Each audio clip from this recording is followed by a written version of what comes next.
الحمد لله، بعد موسم تاريخي دار فيه الرجاء مجهود جبار واستثنائي سال بأحسن طريقة ممكنة. قصة الرجاء الذهبية في البطولة كانت عندها في الأخير أحسن نهاية. الاحتفالات بالبطولة باقي مستمرين وما غاديش نحبسوهم، وإنما غير غادي نأجلوهم لفترة بسيطة. ماتش مهم ومصير عندنا غدا خاصنا نحققوا فيه الأهم والتأهل إن شاء الله. كيف ما كان الحال التأهل مطلب ضروري، حيت هذا هو العادي ماشي الاستثناء. بون كوراج لينا إن شاء الله نديو كأس العرش باش يكمل الدوبلي ونسنيو على موسم التاريخ. ايوا يلا دابا ندخلوا الفيديو ديالنا. اجي ديك الله كتبقاو تشوفوا فيها، ايوا سيروا تهلاو فيها. اما اللي كيديروها مع نتوما ما عندي ما نسالكم، ما عليكمش. مرحبا بكم عند اخوكم ديما رجاء، مرحبا بكم في فيديو جديد.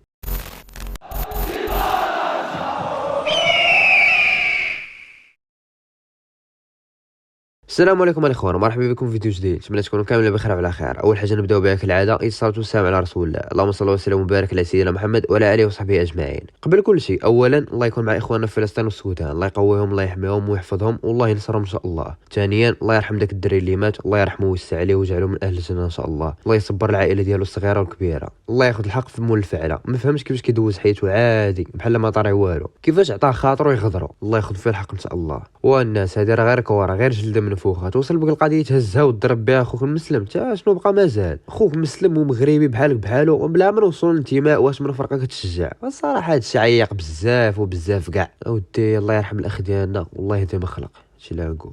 الرجاء غترجع لكاس العرش من جديد من بوابه نصف النهائي اللي غنلعبوا فيه ضد وجده عاوتاني. سبحان الله، من بعد الدوره الاخيره في البطوله اللي لعبناها ضد وجده احنا عاوتاني غادي نلعبوا ضدهم. الصدفه اننا في جوج ماتشات مصيريه في الموسم كانوا ضد وجده، واحد في البطوله اخر ماتش لعبناه ضدهم ربحناهم باش ندوي البطوله، وبسبب هذا الرباح طاحوا وجده لدوزيام سيري مع الاسف، ما كناش باغينهم يطيحوا. والثاني غادي نلعبوا غدا ان شاء الله، رباح مطلب ضروري باش نتاهلوا للفينال. كمقارنه بالفرق بجوج الرجاء ووجده، كنظن ان الماتش الاخر في البطوله عرى على هذه المقارنه وبين الفارق بين الرجاء ووجده من ناحيه جوده اللاعبين وحتى جوده الاداء في التيران. وجده هذا الموسم كان الاداء ديالهم ناقص لاقصى درجه، حتى من شي لعابه عندهم ما كيلعبوش البوسط ديالهم، اسلوب ترقيع وصافي. الله يدير لهم شي تاول ديال الخير يعاودوا يقادوا الفرقه ويطلعوا عاوتاني. الرجاء بكامل العتاد ديالها بما فيهم موهوب اللي كان غايب على اخر ماتش بسبب توقيف 4 صفرات، دونك الرباح والتاهل ضروره ملحه، حيت بغينا ندوزوا للفينال وبغينا نديوها كاع، بغينا نحتفلوا باحسن موسم ديالنا بالدوبلي ان شاء الله. لذا واخا دينا البطوله وفرحنا بها ومازال فرحانين بها، الا اننا طامعين ان شاء الله في كاس العرش حتى هو اللي باغي نديو وخاصنا نديو،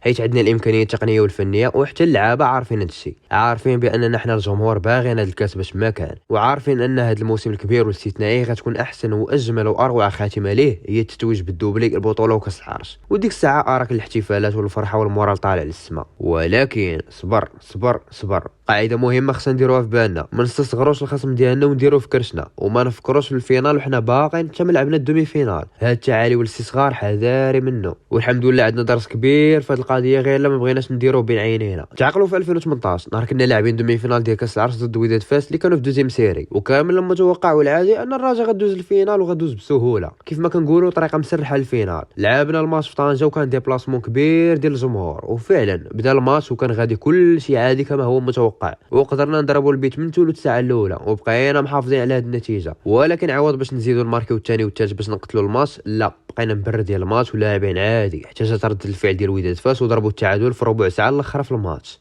كان عادي بالمتناول، حنا اللي صعبنا على راسنا والبيت اللي تمارك علينا كنا نستاهلوا. وداد فاس هما اللي ولا الماتش لصالحهم، مشينا معاهم الاشواط وبيلانتيات وخسرنا بيلانتيات بعد ما ضيع ياجور وضيع بوطيه بالاخره، وتقصينا بعد ما كنا على الورق حنا اللي رابحين ومتاهلين وحنا اللي كنا مطالبين ندوزو، ولكن حيت استصغرنا الماتش والخصم ودرناهم في كرشنا تقصينا وكنا نستاهلوا الاقصاء. هذا درس كبير لينا واللعابه باش اي ماتش كيف ما كان نوعو نتعاملوا معاه كما يجب، ما نحقروا حتى شي خصم في المقابل ما نحترموش الخصم اكثر من القياس. خاصنا ندخلوا بحال اي ماتش لعبنا هذا العام دايرين بين عينينا هدف واحد اللي هو الرباح والتاهل، واخا نكونوا لاعبين ضد فرقه ديال الهوات خاصنا نبقاو محافظين على التركيز ديالنا في الهدف، كيف ما حطينا البطوله بين عينينا نحطوا حتى كاس العرش باش نبقاو مركزين عليه حتى الاخر. تتويج بكاس العرش مطلب الكل رجاوي، علاش؟ حيت شحال هذه ما ربحناه من 2017 7 سنين هذه، في المقابل باغي نحيدوا واحد الشمته باقا واحله لينا من داك العام فاش خسرنا الفينال ضد بركان ومشى لينا اللقب بسيناريو خايب، حمره في ميطال الاولى خربقات لينا الماتش وبيلانتي عطيناه لهم حتى الاصوات وضاع منا اللقب وكل شي رجع لدارهم كاعي، علما ان كان ديبلاسمون كبير ديال الجمهور. هاد الذكرى الخايبه خاصنا نحيدوها، وباش نحيدوها خاصنا ما نعاودوهاش، حيت هاد الكاس بغيناه ولهذا الماتشات اللي عندنا خاصنا نصوتوا فيهم ونربحوهم باش ما كان.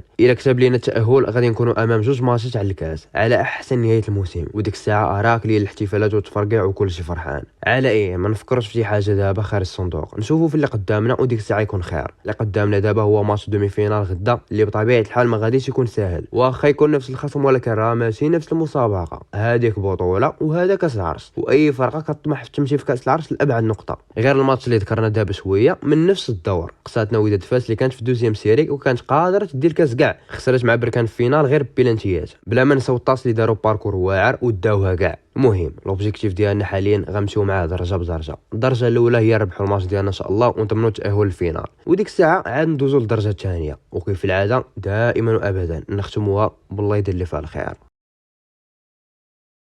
والى هنا الاخوان نكون وصلنا للبلاكه. هادشي اللي كان الفيديو ديال اليوم، فيديو خفيف ظريف دوينا فيه شويه على الماتش ديالنا ضد وجده اللي كنتمنى يكون رباح وتاهل من نصيبنا ان شاء الله. كنت كنوجد لكم في واحد الفيديو زوين صراحه، ولكن مع الماتش ما بغيتش نلوحو باش يبقى كل شيء مركز مع الهدف المطلوب حتى نطرقوا المسمار وديك الساعه نلوحو لكم. شكرا لكم بزاف الاخوان على التفاعل ديالكم، لايكات كومونتيرات لي زابوني وميساجات في انستغرام وفيسبوك اللي بالمناسبه كنكون ديما فيهم حاضر. غير كتب ديما راجا غادي يطلع لك اللوغو ديالي. وشكرا لكم عاوتاني، كلشي كيوصلني وكلشي كنقراه. وهذا ما كان، ما نساوش يا اخوان دوك ثلاثه الحوايج: الصلاه والدين الرجاء. عمرك تفرطت فيهم. كان معكم خوكم ديما راجا، ديما راجا البارح اليوم وغدا، وديما كونوا على القرش.